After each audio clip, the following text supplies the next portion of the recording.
I'd like to tell you about the strangest secret in the world. Not long ago, Albert Schweitzer, the great doctor and Nobel Prize winner, was being interviewed in London, and a reporter asked him, "Doctor, what's wrong with men today?" The great doctor was silent a moment, and then he said, "Men simply don't think." And it's about this that I want to talk with you.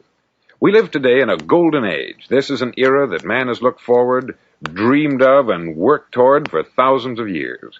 But since it's here, we pretty well take it for granted. We in America are particularly fortunate to live in the richest land that ever existed on the face of the earth, a land of abundant opportunity for everyone. But do you know what happens? Let's take 100 men who start even at the age of 25. Do you have any idea what will happen to those men by the time they're 65? These 100 men who all start even at the age of 25 believe they're going to be successful. If you asked any one of these men if he wanted to be a success, he'd tell you that he did. And you'd notice that he was eager toward life, that there was a certain sparkle to his eye, an erectness to his carriage, and life seemed like a pretty interesting adventure to him. But by the time they're 65, 1 will be rich, 4 will be financially independent, 5 will still be working, 54 will be broke. Now think a moment. Out of the 100, only 5 make the grade. Why do so many fail? What has happened to the sparkle that was there when they were 25? What's become of the dreams, the hopes, the plans? And why is there such a large disparity between what these men intended to do and what they actually accomplished? When we say about 5% achieve success, we have to define success. And here's the definition. Success is the progressive realization of a worthy ideal. If a man is working toward a predetermined goal and knows where he's going, that man is a success. If he's not doing that, he's a failure. Success is the progressive realization of a worthy ideal. Rollo May, the distinguished psychiatrist, wrote a wonderful book called Man's Search for Himself. And in this book he says, "The opposite of courage in our society is not cowardice, it is conformity." And there you have the trouble today. It's conformity. People acting like everyone else, without knowing why, without knowing where they're going. Now think of it. In America right now, there are over 14 million people 65 years of age and over, and about 13 million of these 14 million are broke. They're dependent on someone else for life's necessities. Now, we learn to read by the time we're 7. We learn to make a living by the time we're 25. Usually, by that time, we're not only making a living, we're supporting a family. And yet, by the time we're 65, we haven't learned how to become financially independent in the richest land that has ever been known. Why? We conform. And the trouble is that we're acting like the wrong percentage group, the 95% who don't succeed. Now, why do these people conform? Well, they don't know, really. These people believe that their lives are shaped by circumstances, by things that happen to them, by exterior forces. They're outer-directed people. A survey was made one time that covered a lot of men, working men, and these men were asked this question: why do you work? Why do you get up in the morning? 19 out of 20 had no idea. If you ask them, they'll say, everyone goes to work in the morning. And that's the reason they do it, because everyone else is doing it. Now let's get back to our definition of success. Who succeeds? The only man who succeeds is the man who is progressively realizing a worthy ideal. He's the man who says, I'm going to become this, and then begins to work toward that goal. I'll tell you who the successful people are. A success is the school teacher who's teaching school because that's what she wanted to do. The success is the woman who's a wife and mother because she wanted to become a wife and mother and is doing a good job of it. The success is the man who runs the corner gas station because that's what he wanted to do. The success is the successful salesman who wants to become a top-notch salesman and grow and build with his organization. A success is anyone who is doing deliberately a predetermined job because that's what he decided to do deliberately. But only 1 out of 20 does that. That's why today there isn't really any competition, unless we make it for ourselves.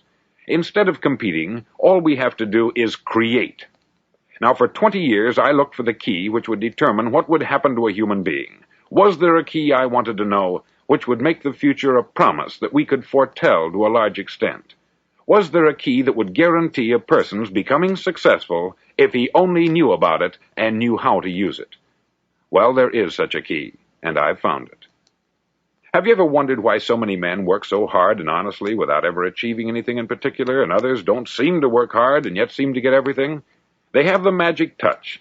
You've heard them say that about someone. Everything he touches turns to gold. And have you ever noticed that a man who becomes successful tends to continue to become successful? And on the other hand, have you noticed how a man who is a failure tends to continue to fail? It's because of goals. Some of us have them, some don't. People with goals succeed because they know where they're going. Now think of a ship leaving a harbor, and think of it with the complete voyage mapped out and planned. The captain and crew know exactly where it's going and how long it will take. It has a definite goal. 9,999 times out of 10,000, it will get to where it started out to get. Now let's take another ship, just like the first, only let's not put a crew on it, or a captain at the helm. Let's give it no aiming point, no goal, no destination. We just start the engines and let it go. I think you'll agree with me that if it gets out of the harbor at all, it will either sink or wind up on some deserted beach a derelict. It can't go any place because it has no destination and no guidance. It's the same with a human being. Take the salesman, for example. There is no other person in the world today with the future of a good salesman. Selling is the world's highest paid profession, if we're good at it and if we know where we're going. Every company needs top-notch salesmen, and they reward those men. The sky is the limit for them. But how many can you find? Someone once said, the human race is fixed, not to prevent the strong from winning, but to prevent the weak from losing. The American economy today can be likened to a convoy in time of war. The entire economy is slowed down to protect its weakest link, just as the convoy had to go at the speed that would permit its slowest vessel to remain in formation. That's why it's so easy to make a living today. It takes no particular brains or talent to make a living and support a family today. So we have a plateau of so-called security, if that's what a person's looking for. But we do have to decide how high above this plateau we want to aim for. Now let's get back to the strangest secret in the world, the story that I wanted to tell you today. Why do men with goals succeed in life, and men without them fail? Well, let me tell you something which, if you really understand it, will alter your life immediately. If you understand completely what I'm going to tell you from this moment on, your life will never be the same again. You'll suddenly find that good luck just seems to be attracted to you. The things you want just seem to fall in line.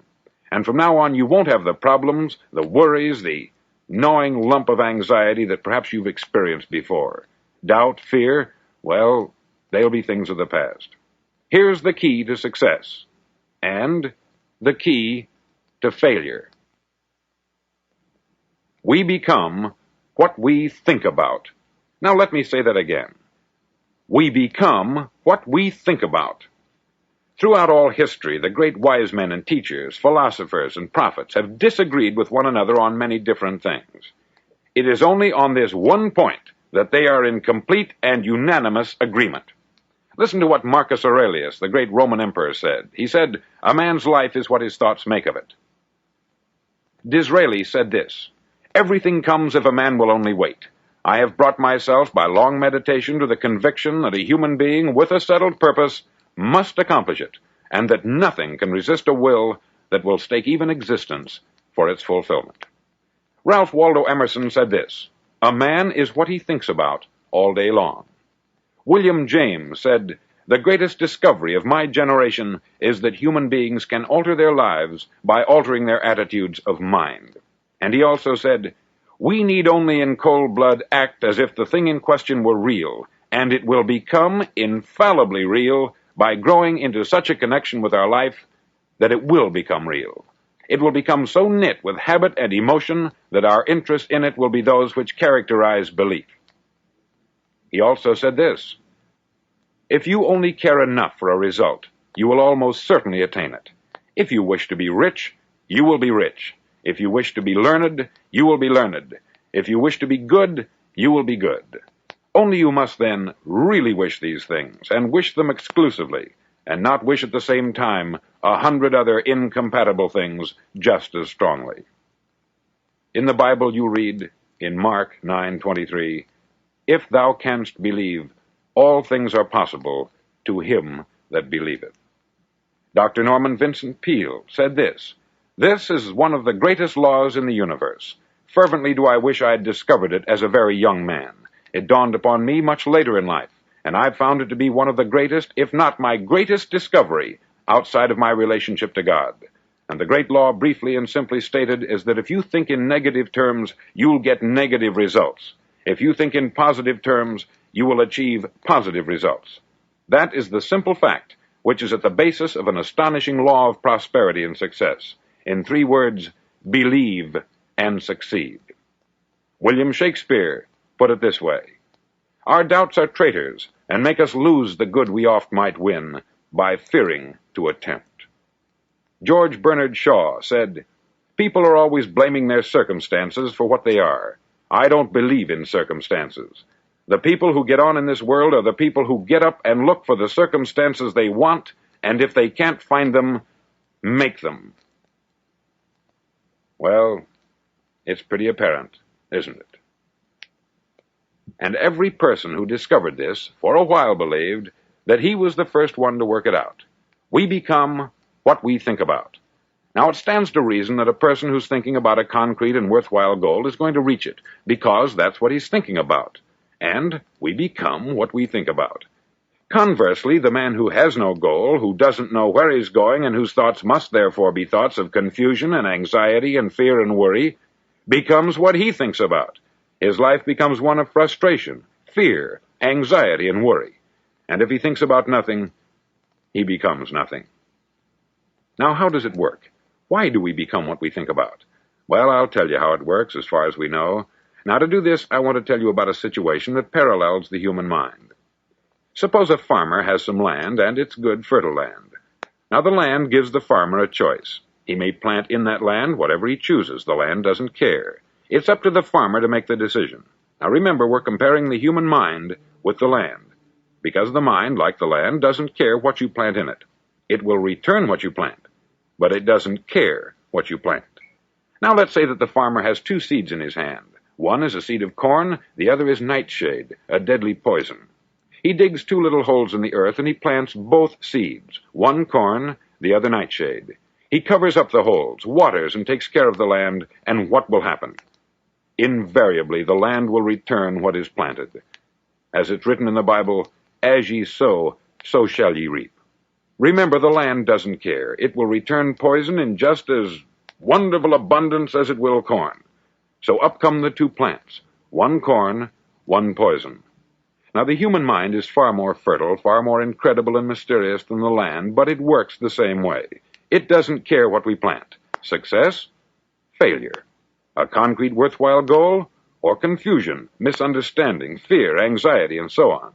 But what we plant, it will return to us. You see, the human mind is the last great unexplored continent on the earth. It contains riches beyond our wildest dreams. It will return anything we want to plant. Now, you might say, well, if that's true, why don't people use their minds more?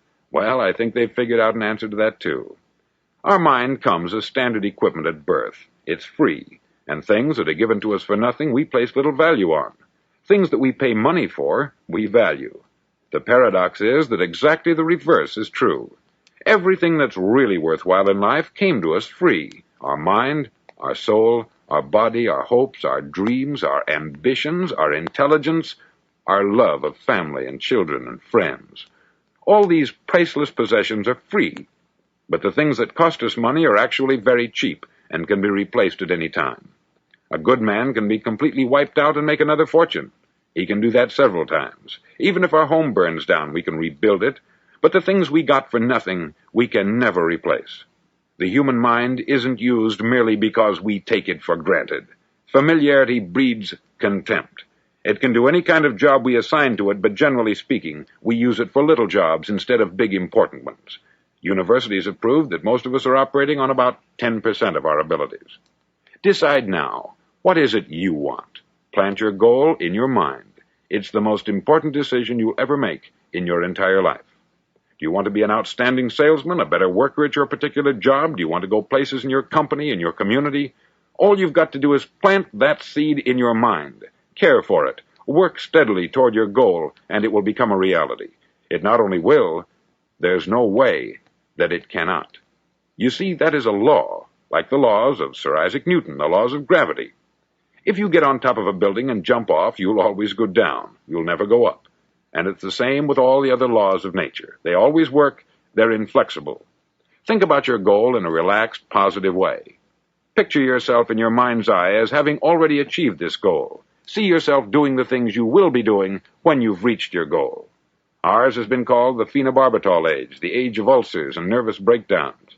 At a time when medical research has raised us to a new plateau of good health and longevity, far too many of us worry ourselves into an early grave trying to cope with things in our own little personal ways, without learning a few great laws that will take care of everything for us. These things we bring on ourselves through our habitual way of thinking. Every one of us is the sum total of his own thoughts. He is where he is because that is exactly where he really wants to be, whether he'll admit that or not. Each of us must live off the fruit of his thoughts in the future, because what you think today and tomorrow, next month and next year, will mold your life and determine your future. You're guided by your mind. I remember one time I was driving through Arizona and I saw one of those giant earth-moving machines roaring along the road at about 35 miles an hour with what looked like 20 tons of dirt in it, a tremendous, incredible machine, and there was a little man perched way up on top with the wheel in his hands guiding it. And as I drove along, I was struck by the similarity of that machine to the human mind. Just suppose you're sitting at the controls of such a vast source of energy. Are you going to sit back and fold your arms and let it run itself into a ditch? Or are you going to keep both hands firmly on the wheel and control and direct this power to a specific, worthwhile purpose? It's up to you. You're in the driver's seat. You see, the very law that gives us success is a two-edged sword. We must control our thinking. The same rule that can lead a man to a life of success, wealth, happiness, and all the things he's ever dreamed of for himself and his family, that very same law can lead him into the gutter. It's all in how he uses it, for good or for bad. This is the strangest secret in the world. Now, why do I say it's strange, and why do I call it a secret? Actually, it isn't a secret at all. It was first promulgated by some of the earliest wise men, and it appears again and again throughout the Bible. But very few people have learned it, understand it. That's why it's strange, and why, for some equally strange reason, it virtually remains a secret. I believe that you could go out and walk down the main street of your town and ask one man after another what the secret of success is, and you probably wouldn't run into one man in a month who could tell you. Now, this information is enormously valuable to us, if we really understand it and apply it. It's valuable to us not only for our own lives, but the lives of those around us, our family, employees, associates, and friends. Life should be an exciting adventure. It should never be a bore. A man should live fully, be alive. He should be glad to get out of bed in the morning. He should be doing a job he likes to do because he does it well. One time I heard Grove Patterson make a speech, the editor-in-chief of the Toledo Daily Blade, and as he concluded his speech, he said something that I've never forgotten. He said something like this: "My years in the newspaper business have convinced me of several things, among them that people are basically good, and that we came from someplace, and we're going someplace. So we should make our time here an exciting adventure. The architect of the universe didn't build a stairway leading nowhere. And the greatest teacher of all, the carpenter from the plains of Galilee, gave us the secret time and time again. As ye believe, so shall it be done unto you." On side number 1 of this record, I've explained the strangest secret in the world and how it works. Now, on this side, I want to explain how you can prove to yourself the enormous returns possible in your own life by putting this secret to a practical test. I want you to make a test that will last 30 days. Now, it isn't going to be easy. If you'll give it a good try, it will completely change your life for the better. Back in the 17th century, Sir Isaac Newton, the English mathematician and natural philosopher, gave us some natural laws of physics which apply as much to human beings as they do to the movement of bodies in the universe. Now, one of these laws is that for every action, there is an equal and opposite reaction. Simply stated, as it applies to you and me, it means we can achieve nothing without paying the price. The results of your 30-day experiment will be in direct proportion to the effort you put forth. To be a doctor, you must pay the price of long years of difficult study. To be successful in selling, and remember that each of us succeeds to the extent of his ability to sell, selling our families on our ideas, selling education in schools, selling our children on the advantages of living the good and honest life, selling our associates and employees on the importance of being exceptional people, to, of course, the profession of selling itself. But to be successful in selling our way to the good life, we must be willing to pay the price. Now, what is that price? Well, it's many things. First, it's understanding emotionally, as well as intellectually, that we literally become what we think about, that we must control our thoughts if we're to control our lives. It's understanding fully that, as ye sow, so shall ye reap. Secondly, it's cutting away all the fetters from the mind and permitting it to soar as it was divinely designed to do. It's the realization that your limitations are self-imposed, and that the opportunities for you today are enormous beyond belief. It's rising above narrow-minded pettiness and prejudice. Thirdly, to use all your courage to force yourself to think positively on your own problem, to set a definite and clearly defined goal for yourself, to let your marvelous mind think about your goal from all possible angles, to let your imagination speculate freely upon many different possible solutions, to refuse to believe there are any circumstances sufficiently strong to defeat you in the accomplishment of your purpose, to act promptly and decisively when your course is clear, and to keep constantly aware of the fact that you are, at this moment, standing in the middle of your own acre of diamonds, as Russell Conwell used to point out. Fourth, save at least 10% of what you earn. It's also remembering that no matter what your present job, it has enormous possibilities if you're willing to pay the price. Now let's just go over the important points in the price each of us must pay to achieve the wonderful life that can be ours. It is, of course, worth any price. 1, you will become what you think about. 2, remember the word imagination. Let your mind soar. 3, courage. Concentrate on your goal every day. 4, save 10% of what you earn. And action. Ideas are worthless unless we act on them. Now I'll try to outline the 30-day test I want you to make. Now keep in mind that you have nothing to lose by making this test, and everything you could possibly want to gain. There are 2 things that may be said of everyone.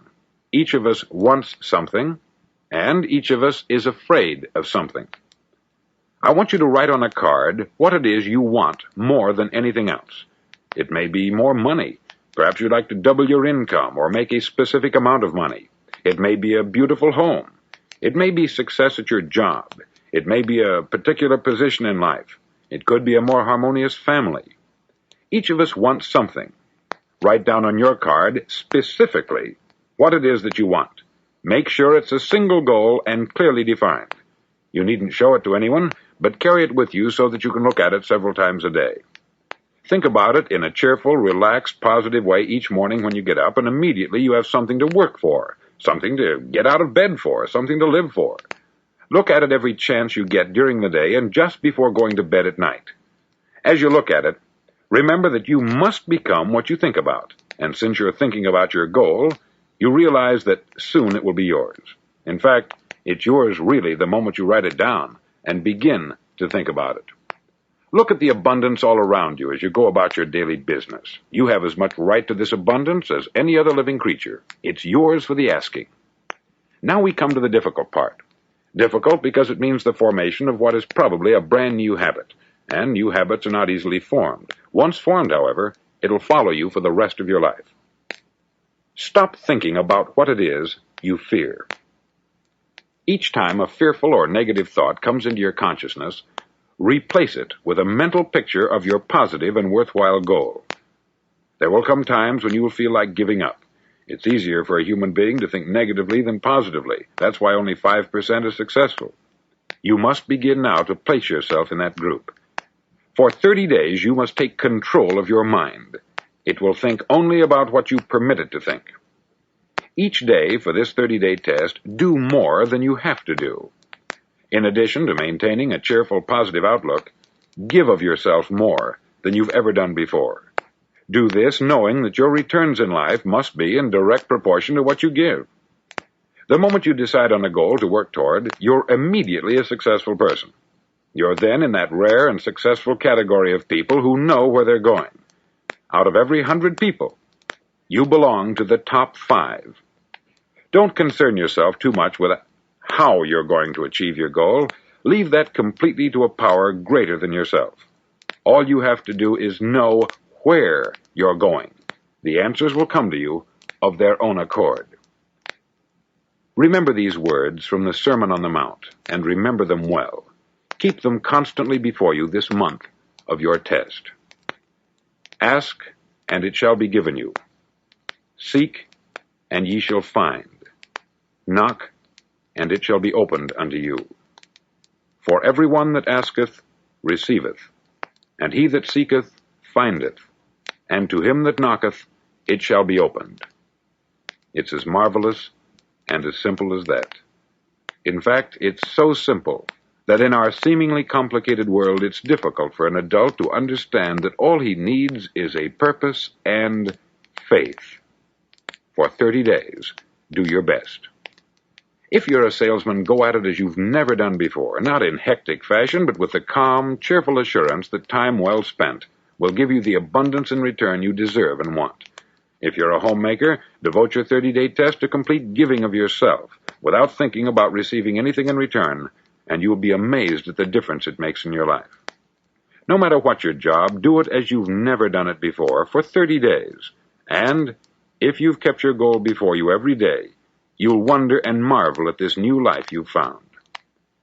Dorothea Brand, outstanding editor and writer, discovered it for herself and tells about it in her fine book, Wake Up and Live. Her entire philosophy is reduced to the words, act as though it were impossible to fail. She made her own test with sincerity and faith, and her entire life was changed to one of overwhelming success. Now you make your test for 30 full days. Don't start your test until you've made up your mind to stick with it. You see, by being persistent, you're demonstrating faith. Persistence is simply another word for faith. If you didn't have faith, you would never persist. If you should fail during your first 30 days, by that I mean suddenly find yourself overwhelmed by negative thoughts, you've got to start over again from that point and go 30 more days.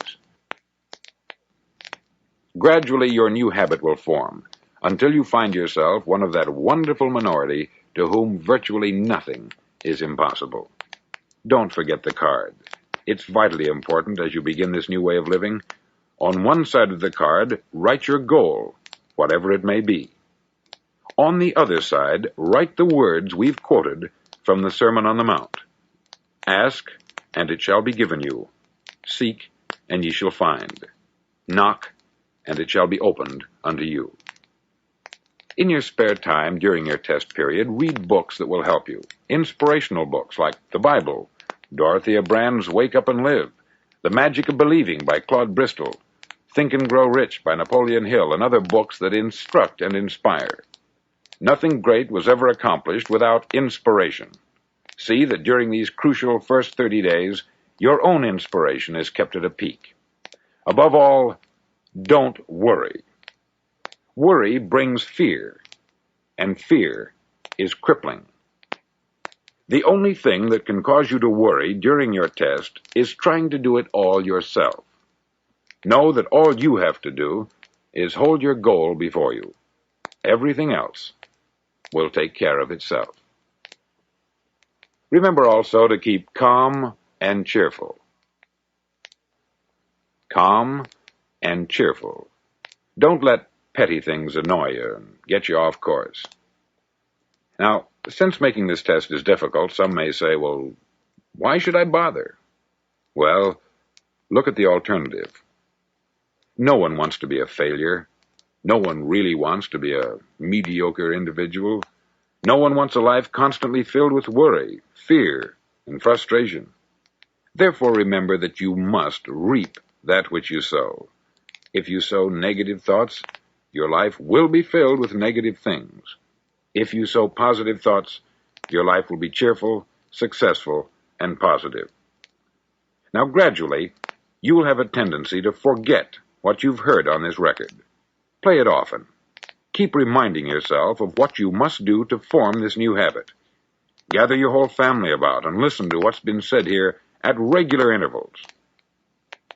You know, most men will tell you that they want to make money without understanding the law. The only people who make money work in the mint. The rest of us must earn money. This is what causes those who keep looking for something for nothing or a free ride to fail in life. The only way to earn money is by providing people with services or products which are needed and useful. We exchange our product or service for the other man's money. Therefore, the law is that our financial return will be in direct proportion to our service. Success is not the result of making money. Making money is the result of success, and success is in direct proportion to our service. Most people have this law backwards. They believe that you're successful if you earn a lot of money. The truth is that you can only earn money after you're successful. It's like the story of the man who sat in front of the stove and said to it, "Give me heat, and then I'll add the wood." How many men and women do you know, or do you suppose there are today, who take the same attitude toward life? There are millions. We've got to put the fuel in before we can expect heat. Likewise, we've got to be of service first before we can expect money. Don't concern yourself with the money. Be of service. Build, work, dream, create. Do this, and you'll find there's no limit to the prosperity and abundance that will come to you. Prosperity is founded upon a law of mutual exchange. Any person who contributes to prosperity must prosper in turn himself. Sometimes the return will not come from those you serve, but it must come to you from someplace, for that is the law. For every action, there is an equal and opposite reaction. As you go daily through your 30-day test period, remember that your success will always be measured by the quality and quantity of service you render, and money is a yardstick for measuring this service. No man can get rich himself unless he enriches others. There are no exceptions to a law. You can drive down any street in America and from your car estimate the service that's being rendered by the people living on that street. Had you ever thought of this yardstick before? It's interesting. Some, like ministers and priests and other devoted people, measure their returns in the realm of the spiritual, but again, their returns are equal to their service. Once this law is fully understood, any thinking person can tell his own fortune. If he wants more, he must be of more service to those from whom he receives his return. If he wants less, he has only to reduce this service. This is the price you must pay for what you want. If you believe you can enrich yourself by deluding others, you can only end by deluding yourself. Just as surely as you breathe, you'll get back what you put out. Don't ever make the mistake of thinking you can avert this. It's impossible.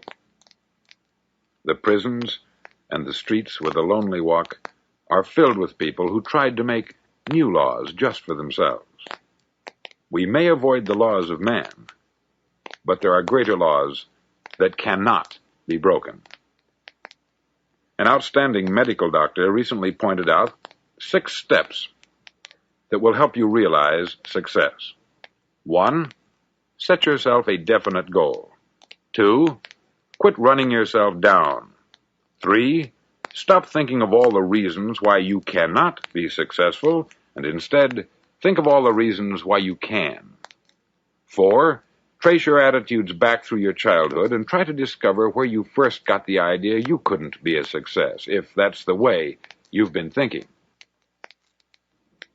5, change the image you have of yourself by writing out a description of the person you would like to be. And 6, act the part of the successful person you have decided to become. The doctor who wrote those words is a noted West Coast psychiatrist, David Harold Fink, M.D. Do what all the experts since the dawn of recorded history have told you you must do. Pay the price by becoming the person you want to become. It's not nearly as difficult as living unsuccessfully. Make your 30-day test. Then repeat it. Then repeat it again. Each time it will become more a part of you until you'll wonder how you could ever have lived any other way. Live this new way, and the floodgates of abundance will open and pour over you more riches than you may have dreamed existed. Money? Yes, lots of it. But what's more important, you'll have peace. You'll be in that wonderful minority who lead calm, cheerful, successful lives. Start today. You have nothing to lose, but you have a life to win.